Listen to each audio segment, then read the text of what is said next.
이 시간 하나님의 말씀을 함께 살펴보도록 하겠습니다. 오늘 하나님께서 우리에게 주신 말씀은 에베소서 2장 21절에서 22절입니다. 제가 하나님의 말씀을 받들어 읽겠습니다. 그의 안에서 건물마다 서로 연결하여 주 안에서 성전이 되어가고 너희도 성령 안에서 하나님이 거하실 초소가 되기 위하여 그리스도 예수 안에서 함께 지어져 가느니라. 아멘.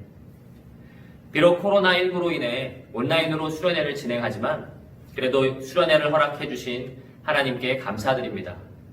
또한 비록 영상이지만 이렇게라도 말씀을 나눌 수 있게 됨도 감사할 따름입니다.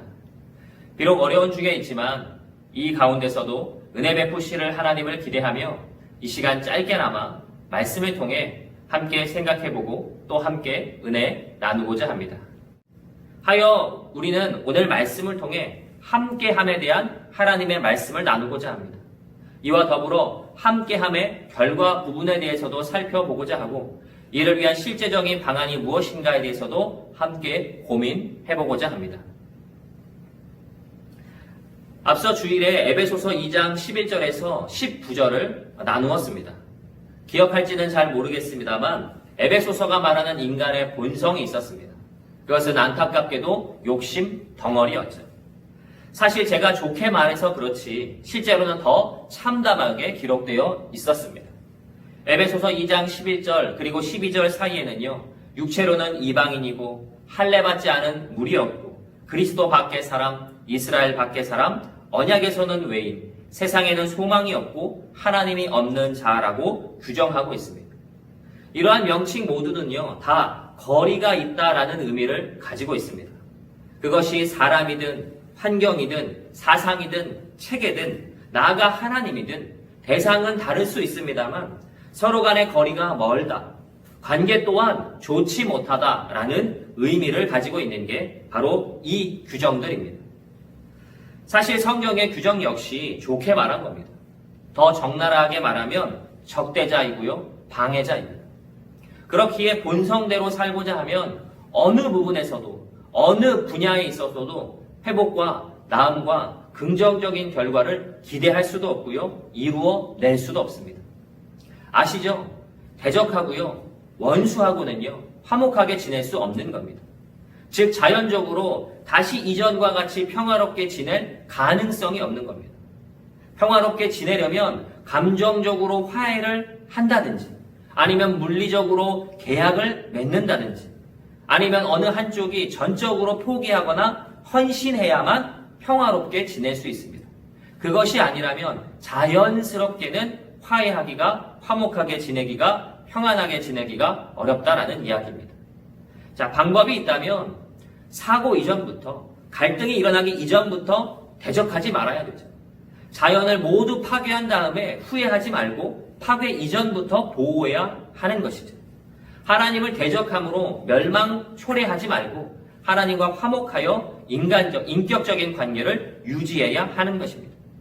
혹 갈등이 있었습니다. 다툼이 생겼습니다. 그러면 먼저 화해의 손을 내밀어야 하죠. 용서를 구해야 하고요, 다시는 문제를 일으키지 않겠다고 약속해야 합니다. 나아가 책임 있는 모습을 보여주어야 합니다. 이를 성경은 본성을 거스르는 삶, 신앙적으로는 하나님을 향한 믿음으로의 전환이 회복을, 변화를, 온전함을 이루는 방법이다라고 우리에게 가르쳐줍니다. 하여 성경은 물론 오늘 본문에서도요, 반복적으로 우리에게 말하는 바가 있습니다. 우리는 하나님의 권속이다, 세우심을 입은 자다, 이런 사실을 주지시키죠. 나아가 하나님 나라의 지체라는 사실 또한 역설하고 있습니다. 이러한 명칭들은 본성적 인간의 반대 개념이죠. 거룩한 도를 따르는 존재가 되어야 한다, 이렇게 강조하고 있다는 이야기입니다. 한편 지체라면 완전체의 한 부분이라는 의미도 있기에 응당, 연합되어져 간다라는 것도 요청됩니다. 그래서일까요? 본문 22절에 보시면 함께 지어져 가느니라 라고 말씀하고 있습니다. 이는 개인적으로 해야 할 바가 있다는 의미입니다. 그리고 그와 동시에 함께 해야 할 바도 있다라는 의미입니다. 또 바꿔 말하면 개인적인 역할과 더불어 공동체적인 역할이 있다, 여기에 관심을 두어야 한다라는 이야기입니다. 다시 정리하겠습니다. 본문의 말씀은 먼저 그리스도인은 나의 정체성을 새롭게 하라, 갱신하라 라고 요청합니다. 곧 우리는 하나님과 멀어져가는 존재가 아니라는 거죠. 어떻게 해서든 하나님과 가까이 하려고 분투하는 존재여야 한다 우리에게 말씀합니다. 또한 그렇기에 지금 이 분전을 시작하라고 요청하고 있고요. 나아가 개인적인 분투와 더불어 공동체로의 역투까지를 모두 감당하자 촉구하고 있는 것입니다. 자, 그럼 성경이 그리스도인인 우리의 개인적 그리고 공동체적인 역할을 강조하는 까닭이 무엇일까요? 그것은 성도가 연합할 때 그 결과가 바로 거룩한 처소, 곧 성전이기 때문입니다.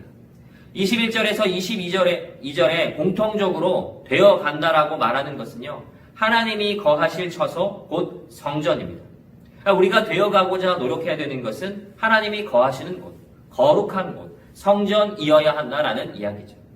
저는 여기서 되어간다는 말하고요, 지어져 간다는 말이 시제상 현재형으로 쓰인 것이 흥미로웠습니다. 이는 그리스도인인 우리가 우리의 현재적인 노력이 있을 때 거룩함을 회복하는 공간으로 완성되어 간다라는 의미이기 때문입니다. 이를 영어 성경 역본 중에 NLT 버전으로 보면 becoming으로 적혀 있습니다. 이는 완성, 목표 달성, 목적 완수라는 의미를 가지고 있죠. 곧 그리스도인의 충실한 역할 감당이 하나님의 뜻을 완성하고 하나님의 나라를 이루게 된다라는 이야기입니다. 잘 아는 것처럼 자연에는요, 자정작용이라는 게 있습니다. 하여 스스로 치유가 가능하죠. 물론 자정 능력을 넘어서는 충격에는 치유되지 않는 일이 있기도 합니다만, 그럼에도 회복될 수 있는 가능성이 자연에게 있다는 것은 분명합니다. 하지만 사회에는요, 자정작용이 없습니다. 왜냐하면 자연과 같이 자연스럽게 만들어진 공간이 아니기 때문입니다. 그와는 반대로 인위적으로 만들어진 곳이고 필요에 따라 또 요구에 따라 구성된 곳이기에 자정 능력을 갖출 수준이 되지 않습니다. 따라서 스스로 정화하는 능력을 가지려면, 스스로 정화될 수 있으려면 고민해야 됩니다. 숙고해야 하고요, 노력해야 합니다. 또한 만들어 가고자 애쓰고 세워져 가고자 하는 노력이 있지 않으면 이 모든 일들은 불가능할 수밖에 없는 것입니다. 곧 그냥 내버려 두면 사회는 더 악화일로로 치닫게 된다는 겁니다. 미국의 경제학자 그리고 미래학자인 제레미 리프킨의 주장에 따르면요, 1990년대까지만 해도 인간이 지구상에서 차지하고 있는 땅은 총 14%였다고 합니다. 그런데 2000년대에 이르러 인간이 사용하는 땅, 인간이 거주하는 땅은 77%로 급증합니다. 이 말은 자연이 있어야 하는 공간 또는 동물이 있어야 하는 공간이 사라지고 있다는 이야기입니다. 이미 많이 사라졌다는 이야기고요. 그 땅에 인간들이 살거나 사용하고 있다는 이야기가 됩니다. 자연스럽지 않다는 거죠. 억지스럽고 또 갈등과 또 여러 가지 어려움이 촉발될 수밖에 없다는 그러한 이야기가 됩니다. 그러면 왜 그렇게 급증되었을까요? 급증되도록 아무런 견제의 장치들이 없었을까요? 그것은 개발이라는 목표를 설정한 후에 그냥 달려갔기 때문입니다. 숙고하는 일이 없습니다. 부정적인 영향에 대한 연구도 없었습니다. 자연과의 조화 등도 고려하지 않았습니다. 그저 발전이 필요하다, 개발이 필요하다, 이것만 보고 달려갔기 때문입니다. 물론 천천히 가야 한다고, 속도가 빠르기에 파괴적일 수 있으니 천천히 조금 더 느리게 가야 한다고 말한 사람은 있었을 겁니다. 하지만 다수의 개발론자들은요, 소수의 환경론자들의 소리를 묵살했죠. 그 결과 기후재난, 전염병의 빈도수가 증가하게 되었습니다. 한 연구 결과에 따르면 주후 1800년 전까지의 전염병은 수백 년마다 한 번씩 등장하는 꼴이었다고 합니다. 나병, 흑사병, 천연두 등이 수백 년마다 한 번씩 나왔다는 거죠. 하지만 1800년도 이후가 되면요, 100년 사이에 이 전염병이 4개가 발생합니다. 1900년대에도 4개가 발생하죠. 콜레라, 스페인 독감, 에이즈 등이 그것입니다. 그러다가 2000년대에 이르러서는 2000년 이후부터는 불과 20년 만에 무려 5개가 발생했습니다. 메르스, 사스, 에볼라, 신종플루, 그리고 코로나19입니다. 이에 늦은 감은 있지만 인식하는 사람들 사이에서 속도를 조절하자, 방향성을 제고하자, 과연 발전만이 옳은가, 개발만이 정답인가 한번 생각해보자 라고 이야기하는 사람들이 나타나기 시작했습니다. 저는 신앙적으로도 이래야 된다고 생각합니다. 믿음을 가진 우리들이 신앙적인 책임을 다해야 한다, 이렇게 이야기하는 게 필요하다 생각합니다. 너무 빠른 것이 아닌가, 남들 하는 대로 하는 것이 맞는 정답이 아니지 않는가, 한번 생각해 봐야 되지 않는가, 이렇게 이야기해야 하는 것이 필요하다 생각합니다. 자기 역할에 대해 다시 한번 생각해 보는 게 필요하고요. 나아가 공동체의 역할도 생각해 봐야 된다는 것이 필요하다 생각됩니다. 그렇게 역할에 대해서 생각해 보고 그러한 역할들을 다하기 시작할 때 저는 하나님의 뜻이 이루어지기 시작한다고 믿습니다. 그래서 우리가 사는 곳이, 우리가 있는 곳이, 우리가 거하는 곳이 거룩한 곳이 되어가고 하나님이 거하실 만한 곳이 되어가고 나아가 성전이 되어간다고 생각합니다. 헬라어 원문에 가깝게 표현하면 거룩한 곳으로 자라가게 된다, 저는 믿고 또 확신합니다. 청년 여러분께 이렇게 질문드리고 싶습니다. 여러분은 지금 고민하고 있습니까? 사회적인 문제 앞에 또 신앙적인 문제 앞에 감당하려는 모습으로 서 있습니까? 오늘날 고민하는 사람, 노력하는 사람, 실제적으로 행동하고자 하는 사람이 드뭅니다. 절실히 필요한데 그런 사람이 많지 않습니다. 성경적으로 말하자면 제어하려는 사람, 훈련하려는 사람, 애쓰고 힘쓰려는 사람이 참 필요한데 많지 않습니다. 하여 저는 청년들에게 이런 부탁을 드리고 싶습니다. 여러분이 고민하는 사람이 되어주시고 노력하는 사람이 되어주시고 훈련하는 사람, 또 실제적으로 행동하는 사람이 되어주시면 어떨까요? 숙고하고자 하고 행동하고자 한다면, 여러분이 그런 청년으로 서고자 한다면 이 시간 저는 이 부분에 대해 집중해보자 부탁드리고 싶습니다. 어떻게 이 문제를 극복시켜 나갈 것인가? 신앙적인 관점에서 어떠한 방안을 모색하는 것이 지혜로운 것인가? 한번 생각해 보았으면 좋겠습니다. 이런 가운데 말씀이 주는 단서가 있습니다.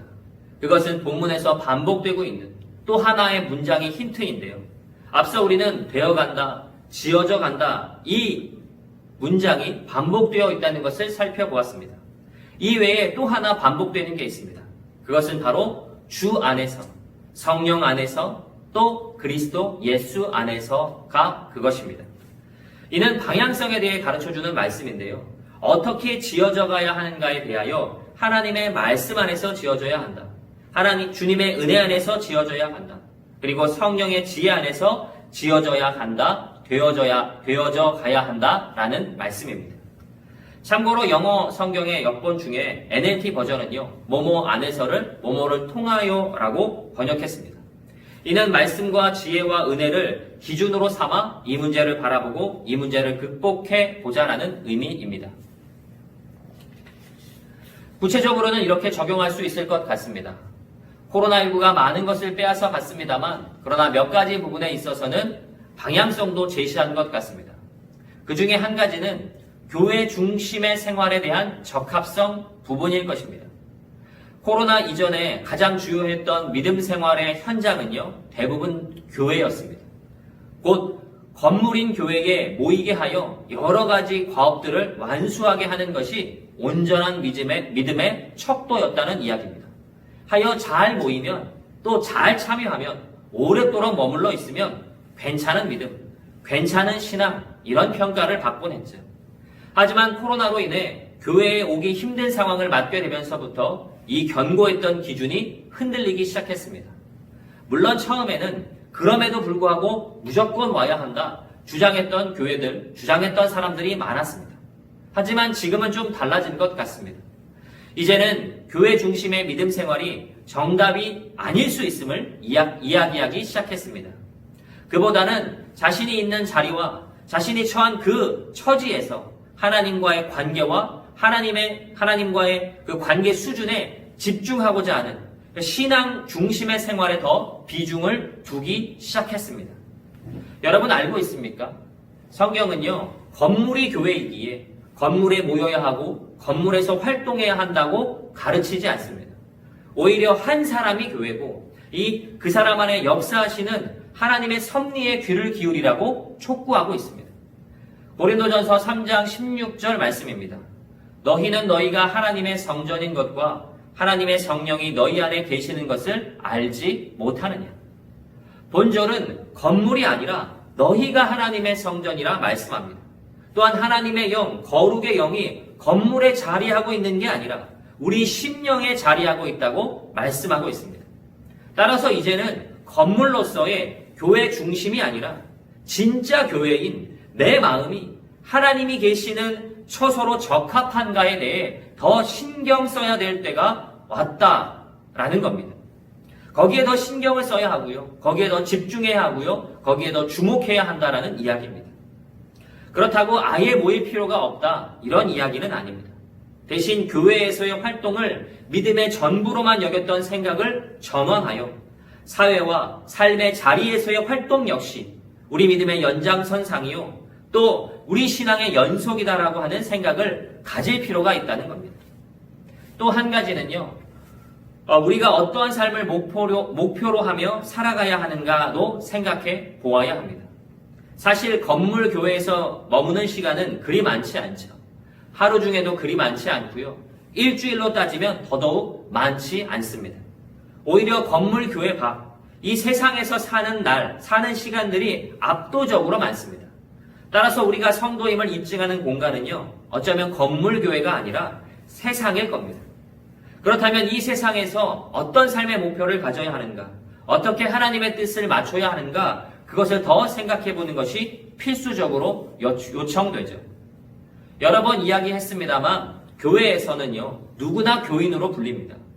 믿음이 많고 적고 또 봉사가 있고 없고 신앙적인 삶이 존재하고 있고 아니면 전혀 없다, 이런 거에 관계없이 교회 안에 있으면 다 청년이라고 불리고 성도라고 불리고 집사님, 권사님, 장로님, 전도사님, 목사님으로 불립니다. 그래서인지 교회에서 교인으로 사는 거에 대한 고민은요, 그렇게 크지 않습니다. 하지만 밖으로 나가는 순간부터는 완전히 달라지죠. 세상이기에 내가 증명하지 않는 한, 내가 입증하지 않는 한 우리는 교인이라 불리기도 쉽지 않고 교인으로 입증되고 교인으로 증명되기도 쉽지 않습니다. 바꿔서 말하면 내가 교인으로 살려면, 성도임을 입증하려면 철저한 분투가 요청된다는 겁니다. 이에 어떤 사람들은요, 말씀을 인생의 목표로 삼고 하나님의 영광을 삶의 목적으로 하여 신앙인임을 스스로 입증하고자 합니다. 반면에 어떤 사람들은 이것을 잘 활용하여 적절히 숨어 굳이 신앙인임을 입증하지 않습니다. 그래서인지 이 땅에서는요, 정의로운 일들이 지체되고 지연되는 경우가 많습니다. 또 그래서 문제가 문제로 남아있게 되고 남아있는 문제로 인하여 고통이 끝나지 않는 악순환이 반복됩니다. 지나치게 지체되는 정의는 정의가 아니다라는 법언이 있습니다. 또한 지연된 정의는 정의가 아니다라는 말도 있죠. 이는 지금 당장 목표를 갱신해야 하고 행동해야 한다는 의미입니다. 지체되고 지연되면 안 된다는 이야기입니다. 지금 당장 우리가 해야 할 바, 성도로서 증명되어야 하고 그리스도인으로 입증되어야 한다는 의미입니다. 그리스도인으로서 하나님의 영광이 삶의 목표가 되어야 하는 것은 마땅합니다. 주님 안에 있다면 주님께 순종하는 것이 목적이어야 함이 당연하고, 성령 안에 있다면 성령의 깨닫게 하심이 우리의 유일한 목표여야 함이 당연합니다. 주님 안에 있겠다는 사람이 현실의 가치를 둘 수는 없는 법이죠. 성령 안에 거하겠다는 사람이 세상의 가치관의 비중을 둘 수는 없는 법입니다. 여러분이 그리스도인임을 인식한다면 지금 정의를 실행해야 합니다. 자연과의 관계에서 정의를 실행해야 하죠. 보호하는 일을 해야 하는 것입니다. 세상과의 관계에서 정의를 행해야 합니다. 곧 세상의 법을 준수하고요, 윤리적이고 도덕적인 일을 행해야 합니다. 나아가 하나님과의 관계에서도 정의를 행해야 합니다. 그것은 무엇입니까?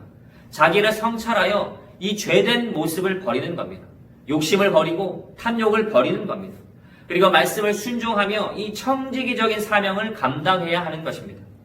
하나님과의 영광을 내 목표로 삼아 거룩으로의 운동을 시작해야 하는 것입니다. 어떻게 보면 기독교는요, 무브먼트 단체입니다. 곧 거룩의 운동, 정결의 운동, 갱신의 운동, 회복의 운동을 실행하는 기관입니다. 주님도 공생의 사역을 감당하실 때 하나님 나라의 운동을 일으키셨거든요.